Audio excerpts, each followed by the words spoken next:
La realidad nacional.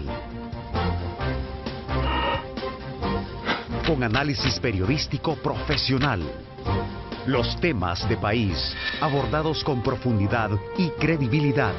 Esto y más es su programa de opinión, Diálogo con Ernesto López. ¿Qué tal, amigos televidentes? ¿Cómo están? Un placer saludarles. Como siempre, nos da muchísimo gusto estar con ustedes a esta hora de la mañana. Agradecemos a Dios Todopoderoso. Tuvimos un periodo de medio siglo de interrupción de los vínculos diplomáticos y con ellos de todos los contactos comerciales, económicos, culturales. Desde la asunción del presidente Funes se restablecieron las relaciones diplomáticas, se han suscrito acuerdos para promover el comercio.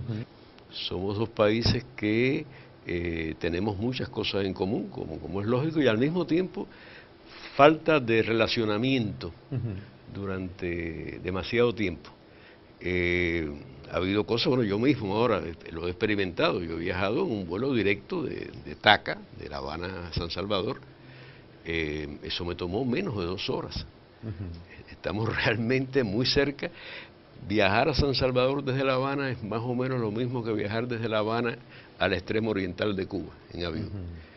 Y esa posibilidad no la teníamos hasta muy recientemente. Ahora mismo, estando yo aquí en San Salvador, ¿qué es lo que está ocurriendo en La Habana? Que allí están reunidos el gobierno de Colombia con representantes de la guerrilla para tratar de encontrar la paz en ese país. El presidente Santos varias veces lo ha dicho, lo acaba de reiterar, su reconocimiento a Cuba por toda la ayuda que hemos prestado, modestamente, pero nuestra contribución hacia la búsqueda de la paz en Colombia. Recuerdo en Nueva York a Shafik Handal, recuerdo a Salvador Sánchez Serén, Leonel González, sí, en aquella época, pero también recuerdo a Oscar Santamaría, por ejemplo, que era el coordinador gubernamental, un ministro del gobierno salvadoreño de la época, que dirigía la parte gubernamental, y yo los vi como todavía en el fragor de la guerra, que Cuba participó en la medida de sus posibilidades y respetando siempre la personalidad de cada cual, jamás interviniendo en los asuntos de los demás, porque si hay algo que los cubanos tienen como un dogma, es precisamente la defensa de su soberanía, de su independencia. Una experiencia de 2 siglos en que no se hizo gran cosa, digamos, para obtener esos objetivos de felicidad, el buen vivir, como dice Salvador Sánchez Serén en su más reciente libro. Esa aspiración que está en las culturas ancestrales de nuestro continente, de la idea de una relación armónica entre los seres humanos y entre ellos y la naturaleza. Después que tú vives siglos en situaciones en las que prevalece lo contrario, no es fácil. Ahora, mi opinión muy humilde, en los breves años del gobierno del presidente Funes, no ha llegado todavía a 4 años, se han hecho unas cuantas cosas en este país que se pueden ver. En primer lugar, la consolidación de la paz. Hoy América Latina se caracteriza precisamente por lo contrario, por la diversidad, por la pluralidad de empeños, de esfuerzos, de transformación, que es un arco iris de colores, que todos son diferentes. No es lo mismo lo que está ocurriendo en Venezuela, o en Nicaragua, o en Argentina, o en Cuba, cada cual a su manera. Justamente lo que tenemos en común, diría yo, lo que sí es un punto fundamental, es la idea de que estamos viviendo una nueva época. Hay ofertas complementarias. Ustedes tienen una naturaleza que se parece mucho a la cubana en algunos aspectos, pero es diferente. Cuba tiene determinadas ofertas para el turismo que no son exactamente iguales a las que El Salvador puede ofrecer.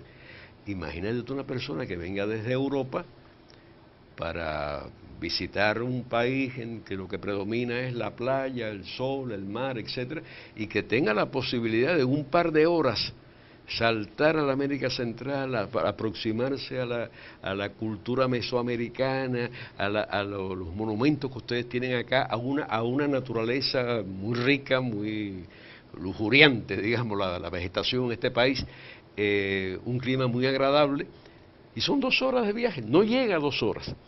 Puede haber la posibilidad de combinar estos desplazamientos. La Habana está además en el camino de Europa, por allá pasan casi todas las líneas aéreas europeas, tienen contacto, tienen comunicación con nuestro país. No me metería en intentar meterme, digamos, en casa ajena. Yo creo que hay, usted lo dijo, algunos temas que tienen que ver con la realidad salvadoreña y las contradicciones normales que existen dentro de ella. Tampoco pretendería decirle qué cosas Cuba le puede enseñar en política, ni a El Salvador ni a nadie. No se trata de eso. Son más de 50 años de una política que de manera confesa, como se puede leer en documentos oficiales que ya hoy están desclasificados, que en Estados Unidos desclasifican cada 20 o 30 años. Cada 30 años. Cada 30 años, entonces tú tienes que esperar 30 años para saber que el propósito de ese bloque, en primer lugar, que eso que llaman embargo, el secretario de Estado, Christian Herter, denominó guerra económica. Pero el año pasado, recuerde que fue lo que ocurrió. Esa misma OEA decidió anular aquella de resolución de los años 60 con el voto de todo el mundo, menos Estados Unidos. O sea, se invirtió, fue un movimiento en círculo completo. El que logró aislarnos ha quedado completamente aislado en su política anticubana. Yo no sé qué va a pasar dentro de 5 años, pero Estados Unidos ha demostrado su capacidad de persistir en el error. Es un país grande, fuerte, poderoso, no tanto como lo fue antes. Cada vez se trata de un poder más relativo. Habría que ver, el presidente Obama, recuerde que cuando fue candidato inicialmente, hace 4 años, él era portador de un mensaje de cambio, creó muchas esperanzas en mucha gente en Estados Unidos. Realmente fue resultado de un movimiento amplísimo, sobre todo de la juventud norteamericana. Después ha sido objeto de críticas porque lo que él hizo, lo que logró hacer en sus primeros 4 años, se quedó por debajo de las expectativas de la gente.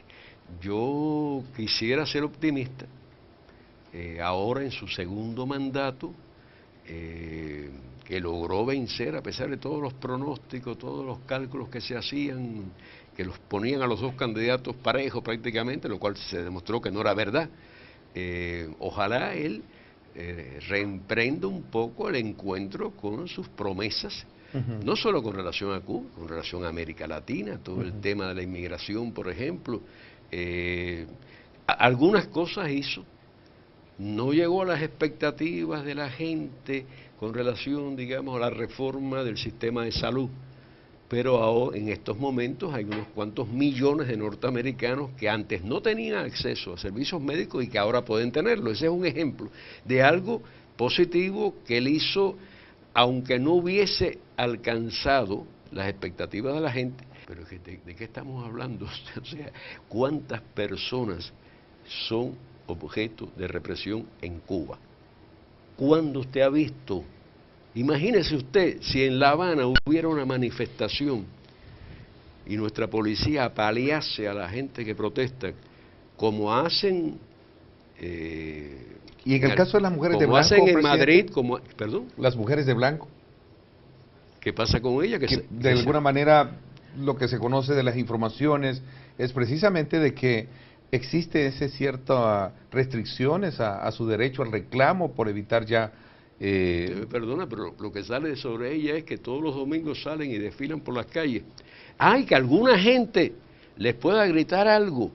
Bueno, el derecho que tienen ellas a expresar su punto de vista lo tiene el viandante que pasa por ahí y le puede decir la verdad, que están vendidas a un gobierno extranjero, que reciben fondos, no solamente un gobierno extranjero, reconocido públicamente por ella. Uno de los financiadores de ese grupo es el señor Luis Posada Carriles, lo peor del terrorismo anticubano.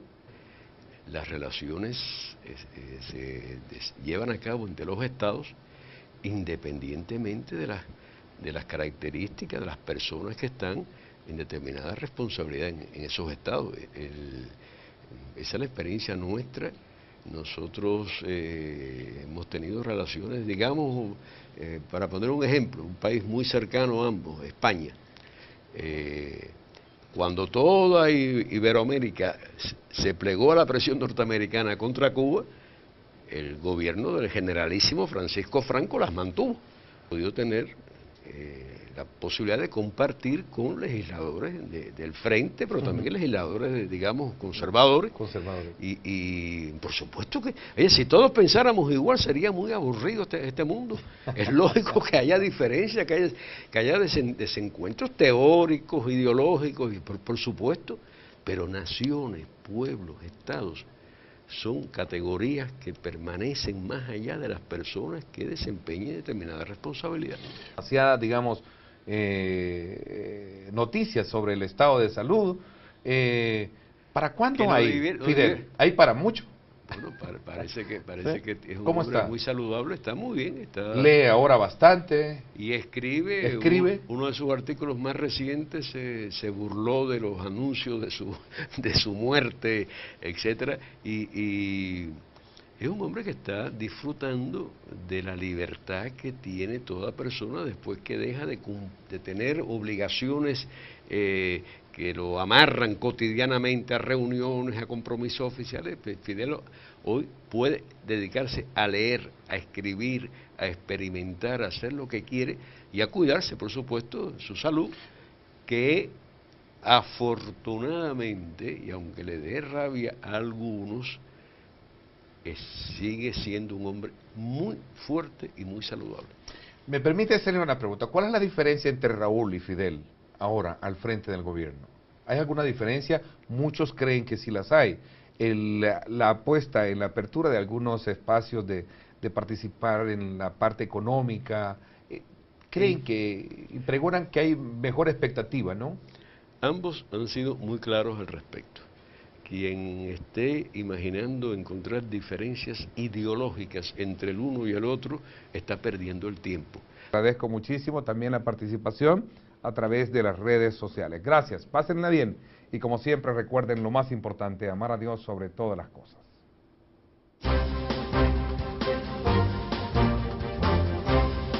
La realidad nacional. Con análisis periodístico profesional. Los temas de país abordados con profundidad.